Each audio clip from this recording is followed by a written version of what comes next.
बंदिस्त शेळीपालन करण्याची मजा तेव्हाच येते, जेव्हा तुमच्याकडे भरपूर हिरवा चारा असतो आणि खास करून उन्हाळ्यामध्ये. कारण उन्हाळा म्हणलं, की शेळ्यांना म्हणजे हिरवा चारा खूप आवडतो. शेळ्या खातात पण आणि शेळ्यांना म्हणजे रोगराई, जुलाब वगैरे अशा गोष्टी सहसा होत नाहीत. बघू शकताय सध्या मेथी घास आहे आणि मेथी घासाला जे आहे रेन पाईप चालू आहे. आता आमच्या इकडे याला मुंगी पाईपसुद्धा म्हणत असतो. बघू शकताय मस्तपैकी नियोजन आहे. सध्या तरी बोरचं पाणी व्यवस्थित आहे. बघू पुढं काय होते काय नाही, कारण की गेल्या वर्षी संपूर्ण म्हणजे 1-1.5 किलो जो मेथी जो लावलेला होता तो सुद्धा एकदम वाळून गेलेला होता. सर्वांना माहिती आहे, आपल्या स्वभावाच्या बाजूला होता. बघू शकता ही जी सरी आहे ही आहे स्मार्ट नेपियर. ह्यावेळेस याचं व्यवस्थित बेर तयार करून पलीकडच्या साईडला गव्हाचं जे रान आहे तेही करायचं आहे आणि हा जो मेथी घास आहे हा मेथी घास मोडून इकडं सोयाबीन वगैरे करायचं आहे, जेणेकरून तिकडं चांगलं खत व्यवस्थापन पण होईल. आणि ह्यावेळेस जास्तीत जास्त करून आपण थोडंसं कोंबडी खत पण खरेदी करणार आहोत, जेणेकरून चांगला पौष्टिक चारा आपल्या फार्ममध्ये तयार होईल. बघू शकता तुम्ही हिरवगार हाय आपलं 4G बुलेट नेपियर एकदम जबरदस्त.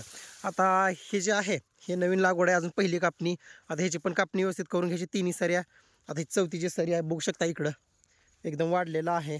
आता ह्याच्यामध्ये त्या मका एकदा कंप्लीट झाल्या कापून कापून मका कंप्लीट झाल्या, बघू शकता किती तणकट वगैरे आलेला आहे व्यवस्थित. या सर्व रोटर वगैरे मारून एकदा सरी वगैरे लावून घेतली की डोक्याला ताणच नाही. कालच गव्हाची वगैरे रास झालेली आहे मस्तपैकी. आणि बघू शकता अशा पद्धतीचं चारा नियोजन आहे. आता ज्या वेळेस तुम्हाला सांगतो, आता ह्या सुबाबाईची म्हणजे आता रोगराई तर जरा तर दिसते का बघा, फवारणी वगैरे केलेली आहे.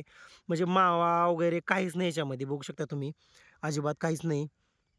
इथं पण बघू शकताय किंवा पुढं कुठंही बघू शकताय. सध्याला म्हणजे अजून 1-2 महिने थांबायचं. अजून 1 ते 2 महिने थांबलं, थोडंसं म्हणजे अजून थोडंसं वाढलं, की थोडेसे बुडं वगैरे मंडीभर झाले, तर व्यवस्थित एक कापणी करून घ्यायची याची. जेणेकरून होते काय, ह्याचं आपल्याला मिरगाच्या टायमाला जबरदस्त अशी कापणी भेटून जाईल. व्यवस्थित रूटर मारून सऱ्या वगैरे सोडून घेतल्या. मग त्याच्यानंतर इकडं पण चारा नियोजन करायचे आपल्याला. तुत्ती असो, थोडासा दसऱ्यात घास वगैरे असो.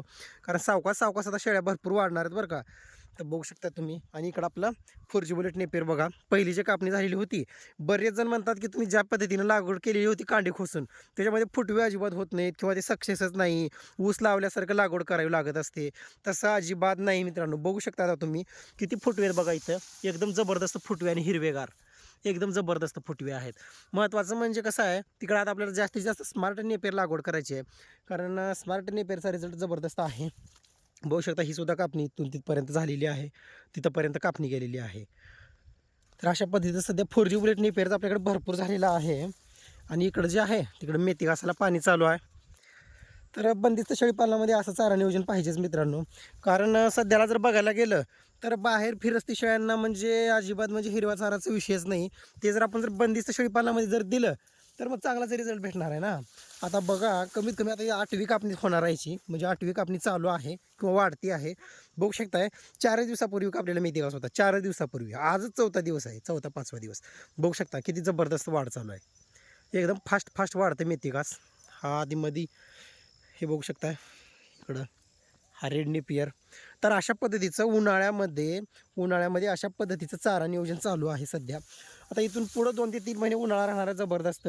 बघू काय होतंय. जर असं जर चारावरील जर हिरव्यागार जर शेळ्यांना भेटल्या तर जबरदस्त नियोजन होणार आहे, बघू शकता सध्या. आणि तिकडं जी सुबाबूळ आहे, तिकडची सुरुवातीला लागवड केलेली, तिची पण आता व्यवस्थित कटिंग करून त्याच्यामध्ये डायरेक्ट शेळ्या चरण्यासाठी सोडलेल्या आहेत.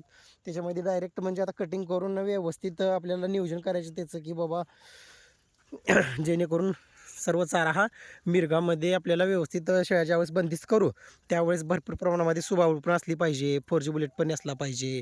एकदम जबरदस्त चारा नियोजन झालं पाहिजे. बघू शकता हे किती तणकट वगैरे आलेलं आहे. हे संपूर्ण रोटर मारून एकदम जबरदस्त आपल्याला हे करायचं आहे. फक्त मी वाट बघतोय म्हणजे आपल्या मका पार होण्याची. एकदा मका संपल्या मग एकदम जबरदस्त चारा नियोजन होणार आहे आपलं. बघू शकताय एकदम मस्त. इकडं बोर. आणि ज्यावेळेस आता शेळ्या भरपूर वाढल्या आपल्या, त्यावेळेस इकडं थोडंसं आपल्याला चारा नियोजन पट्टाभर वाढवायचं आहे.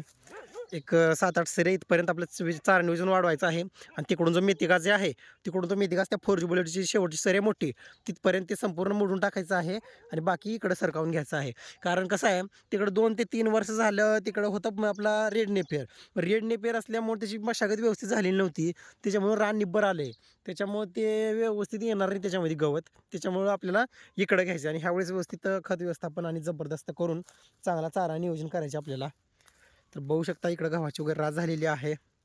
एकदम जबरदस्त. सध्याला सगळी आपली रानं जी आहेत ती रानं सगळ्यात सध्याला मोकळी झालेली आहेत आणि थोडंसं संध्याकाळी 1-2 तास शेळ्यांना फिरवणं चालू आहे. बघू शकता तुम्ही म्हैस वगैरे आणि तिकडे ती सुबाबूळ. तर कसं वाटलं आपलं एकदम उन्हाळ्यामधलं चारा नियोजन ते पण कमेंट करून सांगा. व्हिडिओला लाईक करत चला, शेअर करत चला. काही अडचणी असतील तर नक्कीच कमेंटमध्ये विचारत चला. धन्यवाद.